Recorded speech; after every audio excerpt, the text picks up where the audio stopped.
I am concerned about the Thunder. I'll be honest with you. You're just 3-5 since Russell Westbrook has been back. You're not the same team. Russell Westbrook, I mean, the guy is just dynamic and sensational in his own right, but still erratic. Had about 8 turnovers yesterday. That's not good. Okay, Kevin Durant had a triple-double, but once again found himself deferring to some degree to Russell Westbrook instead of taking over like he was doing prior to Russell Westbrook's return, which gives credence to Skip Bayless's argument about Kevin Durant and how he would be affected by the return of Russell Westbrook. But they have a different reason to be concerned other than their doldrums, which I believe they will ultimately overcome. The Portland Trail Blazers are no joke. They're a team to be reckoned with. So are the Clippers, who are being exceptionally well coached. And by the way, Blake Griffin, as far as I'm concerned, is an MVP candidate. Blake Griffin is balling. Let's just give the man credit where credit is due. Third or fourth. He is really showing that he is a star in this league. You know how I feel about CP3.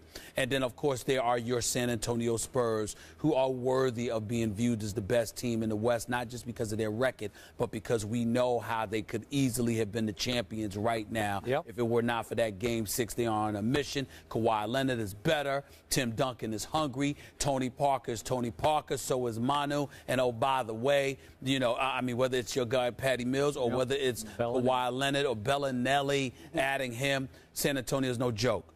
But the Houston Rockets. Let me say this. James Harden is a bad boy. I mean, look, we knew he was bad. Meaning bad isn't good. We knew he was talented. We knew he was a star. I owe that man an apology. James Harden's a superstar. James Harden is a superstar in the NBA. There's nothing to discuss. If you're talking about the LeBrons of the world and the Kevin Durants of the world, and you're going to lump in the Russell Westbrooks, a healthy Derrick Rose, and the Kobe's of the world, and you know, and Melo, I see no reason why we can't mention James Harden. That's a bad boy. James Harden is a bad man, okay? He was last night. He's a bad man. Better than Aaron Rodgers? This dude, I won't go that far, but here's the deal.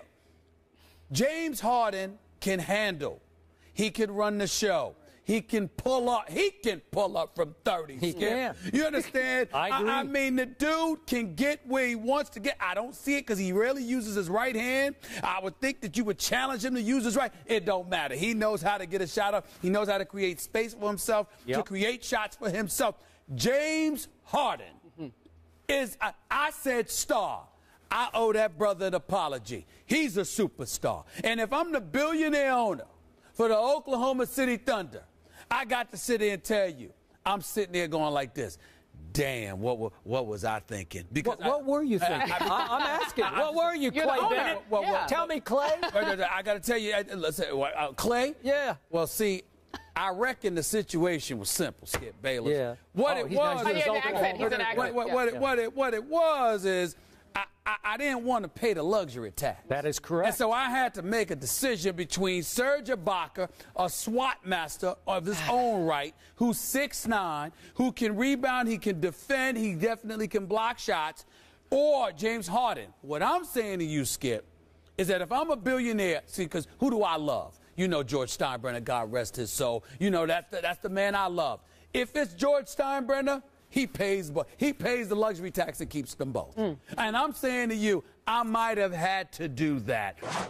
Remember, you were critical, rightfully so, of James Harden games 2 through, what was it, 5 of the NBA Finals 2 years ago. Knowing him, he said with his sensitive self, he probably still mad at me. I don't care. I meant what I said. That's the only criticism I have ever uttered about James Harden in his career. But I certainly don't have it now. The Oklahoma City ownership was prisoner of that moment to a degree.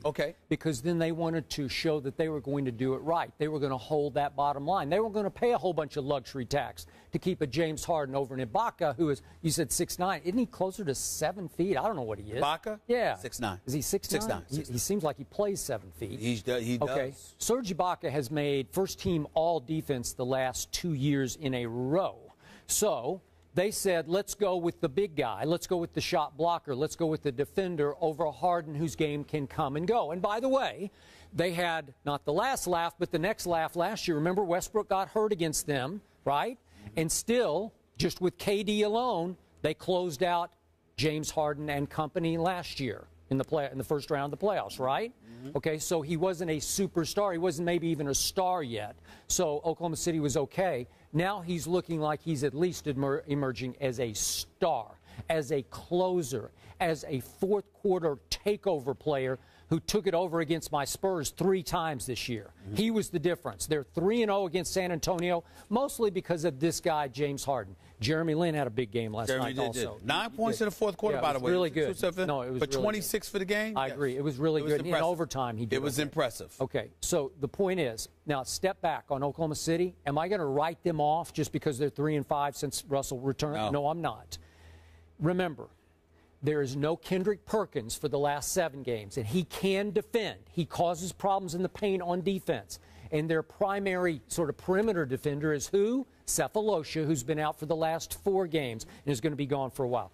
I'm going to give him that pass. And Russell, when he goes back to your hometown and his hometown of the Los Angeles area, what happens? He always plays out of control. He tries too hard. He's usually an abomination from the three-point line. He was 2 for 10 yesterday, 7 for 23 from the field. As you said, 8 turnovers, certainly a season high. Yeah. And gets caught up in the moment. He just goes, he's going to like, I'll show you, and he can't.